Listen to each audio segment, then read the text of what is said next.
Hello everybody, I am Crescendo 2020 and we have some more Cove action with you. This time he'll be running Wacky Races.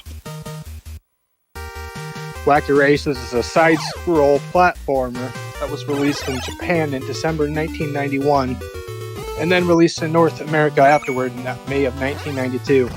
It is, of course, modeled after the old Hanna-Barbera cartoon of the same name, wherein Dick Dastardly, pun not intended, and his dog Muttley attempt to sabotage the other racers in order to win their big race. Now, what Cove's going to be focused on here in the beginning is collecting bones so that he could utilize his upgrades appropriately for the run. And you'll notice every time he grabs a bone, on the bottom there, his upgrades toggle between the various upgrades, and then he can then select the upgrade of his choosing. For almost all of this run, besides for the very beginning there, he's going to be using the bomb upgrade, but he does have another option for an attack upgrade, which is the bark upgrade, which isn't typically used in RTA runs. However, the task does utilize it, and I'll explain why here in a minute. He's coming up very close to the first boss, the Gruesome Twosome, and he's not doing the strats here, but typically the most optimal strats, he would utilize a excuse me. He would utilize some damage boost in order to kill him faster.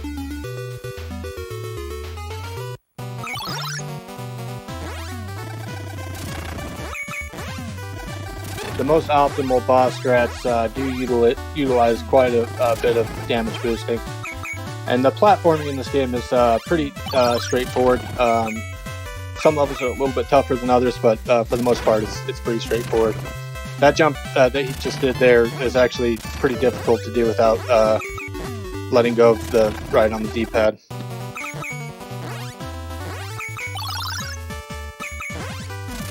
And so he's just going to move through the levels, and what he wants to do is he's going to kill as many enemies as he can, because this game has a ridiculous amount of sprite lag, and he wants to reduce that as much as possible.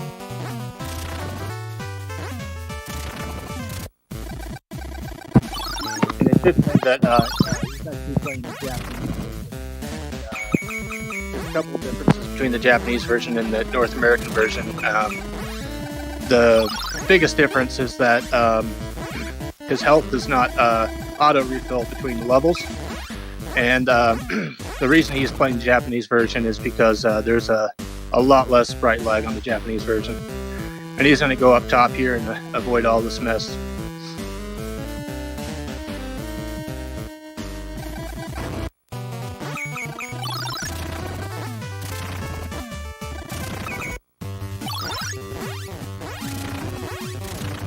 Now he is going to be approaching the second boss, Mr. Sergeant Blast, and this boss is fairly simple. Basically, you just have to jump through the sand so that you don't sink, and spam the bomb in order to kill him quickly.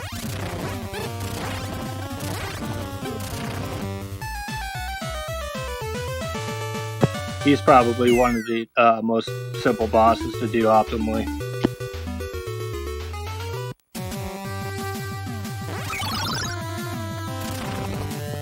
One thing I should note about the bosses is that they have very interesting iframes. If you attack them right away, they actually won't take damage. You have to wait until they can take damage, which is there's not a very good audio cue, so you have to rely on your muscle memory.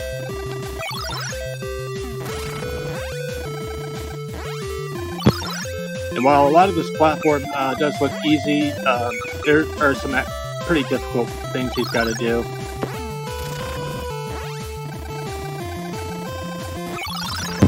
He has to throw bombs at very specific times, sometimes in order to kill enemies to reduce the lag.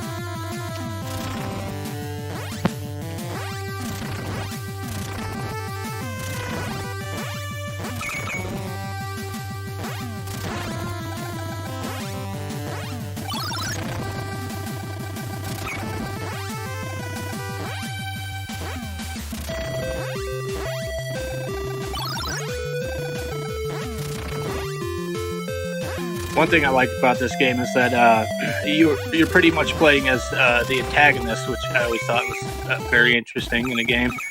It's probably the only game that I've ever seen where that's the case.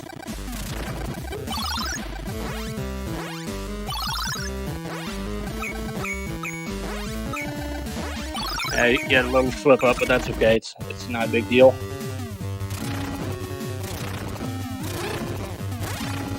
And now,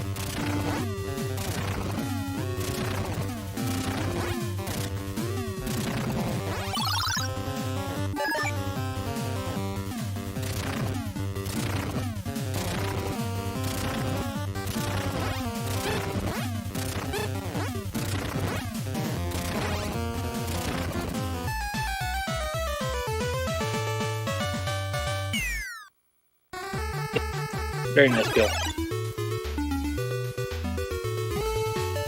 Okay, now he's going to move on to the second world, the B world. You can actually choose the levels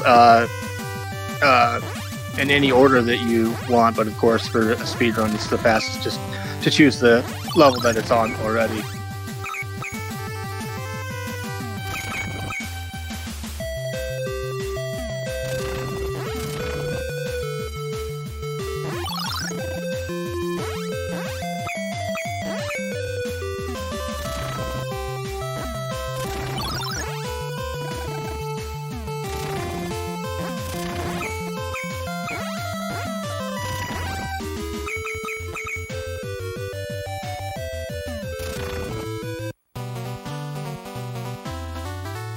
The boss coming up here, Peter Perfect, is probably the first time in this game where the optimal strats are sort of difficult, and also in this section of the level, the platforming is a little difficult as well in certain parts.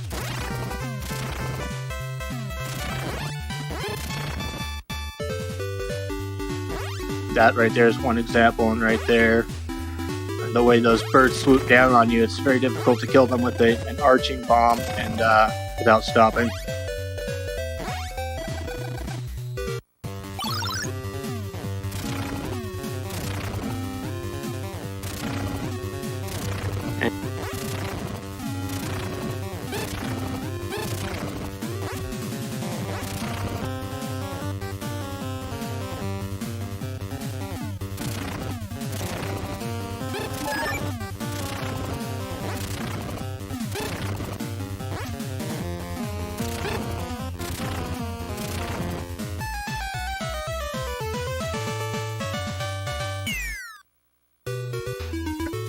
A very good kill there.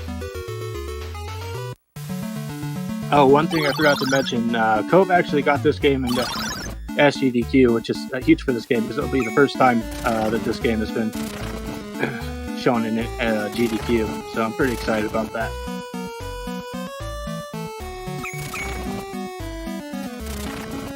Yes, Todd Rogers is a boss in this game.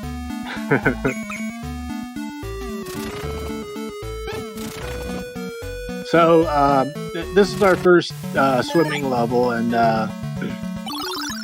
it's a very straightforward level. Basically, all you have to do is hold A, swim fast, and try to take the least amount of hits possible so that you can have good health for this boss coming up.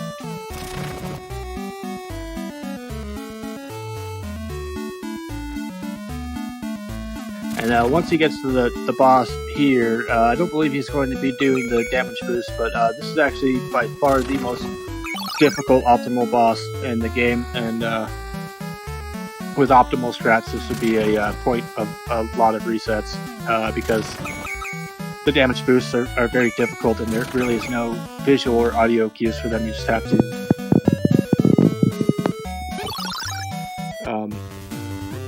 excuse me, you have to rely on your muscle memory for it.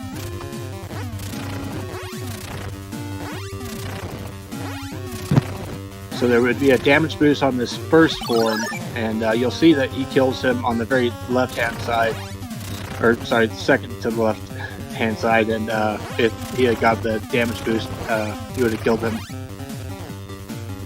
without him going one less up and down movement. And so you can jump up into those balls that he's throwing, and it will give you a damage boost so that you can kill him quicker. And those damage boosts are very, very difficult.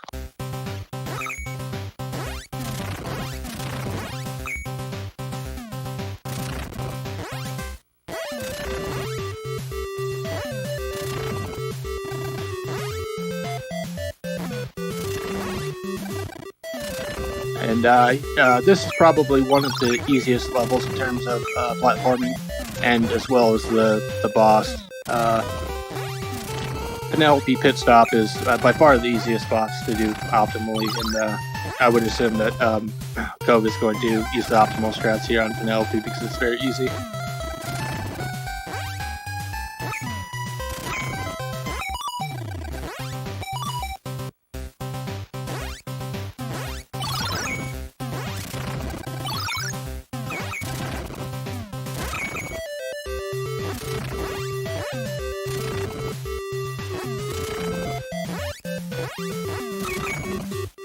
And so far he's doing a very amazing job with killing these enemies without having to stop. You take a little damage boost there so you don't have to stop moving, because that enemy you can't really kill while you're falling like that.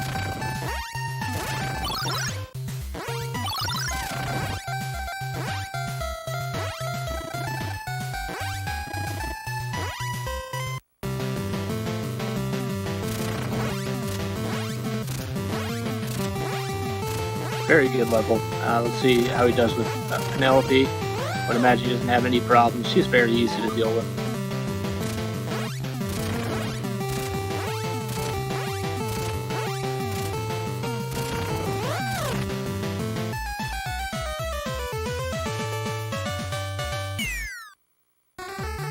Great kill on Penelope.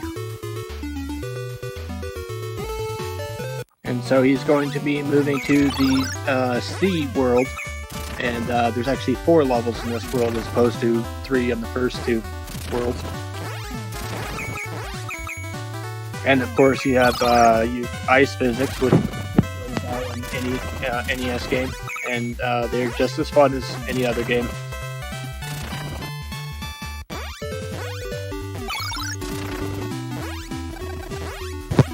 It's really not, the ice physics really aren't too much of a problem because you really don't stop holding right, and so there you really don't have to deal with ice physics that much, to be honest. And we let go of the ice physics for some bouncy physics, and he's actually not jumping off of these clouds. What's happening is the jumps are automatic, and he sort of has to deal with it and throw bombs at the correct time and hold right.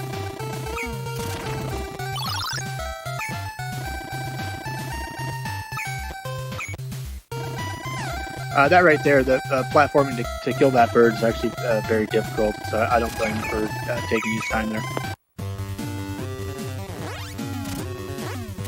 And this boss is pretty easy, but he can be a little bit of a pain if you miss any shots.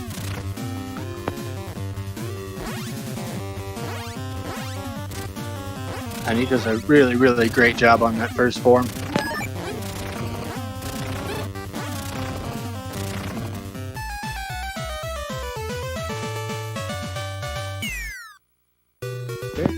Still on Red Max.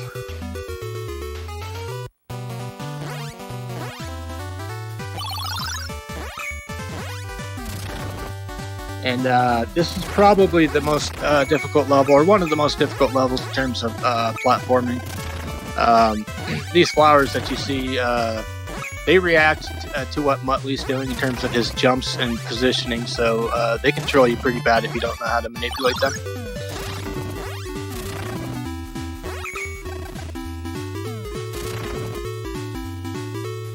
And just like the other levels, he's killing as many as possible in order to defeat the lag.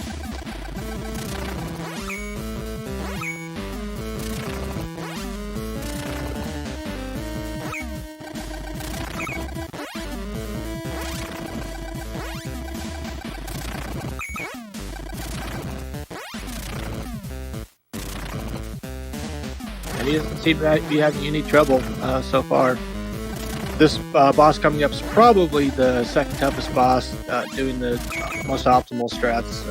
I don't see him having any trouble with it.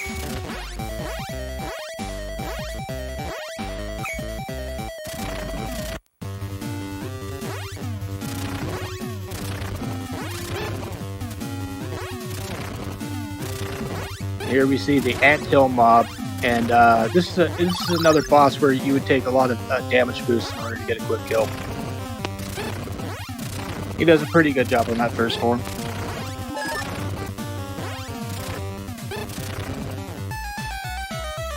What's difficult about this boss is that those blocks there will actually block your bombs, and so that could slow you down. He did a pretty good job with that boss.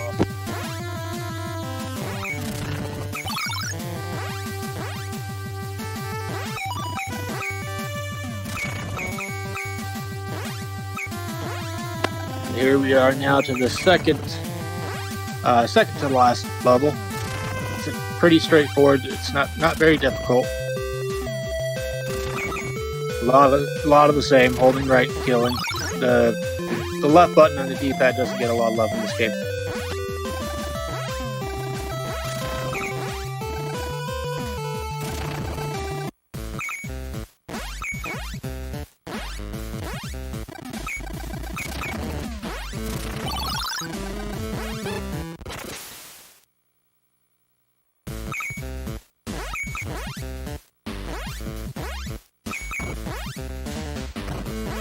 We had an unfortunate death there, but that's okay. It happened right at the beginning of the level. Probably didn't lose much time.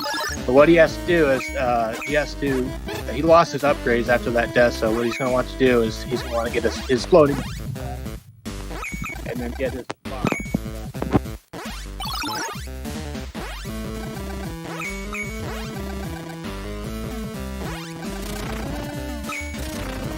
And there we are, he's back to square one. But his bone count's probably going to be off for this boss, but we'll see what happens. What he wants to do is he wants to be able to refill his health in the middle of this boss so that he can take damage boosts. And he's not going to be able to do that, unfortunately.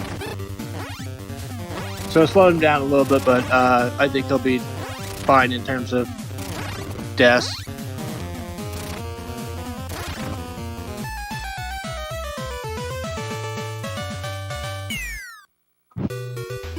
And Mr. Chuckabug is down, and luckily we didn't have another death there.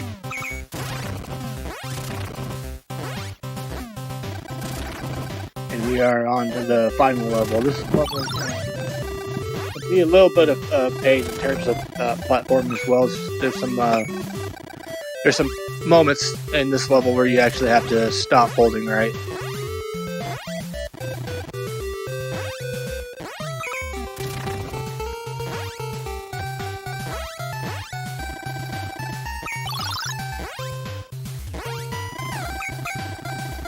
Despite that unfortunate death, he's still on a pretty good pace.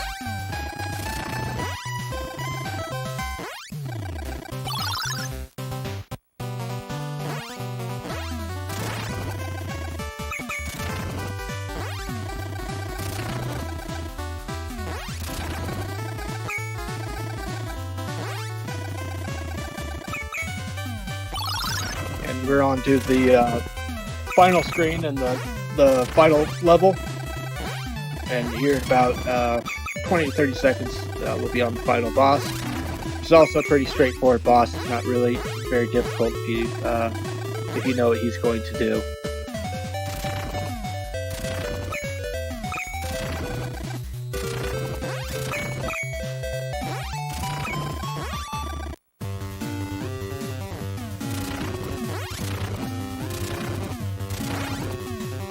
And here we are with the Slag Brothers.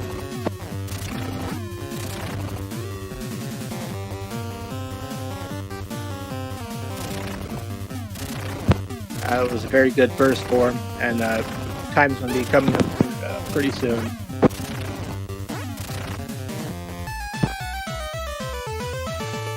And time. Let's get some GGs out for Mr. Cove. 1938 is a very, very good time.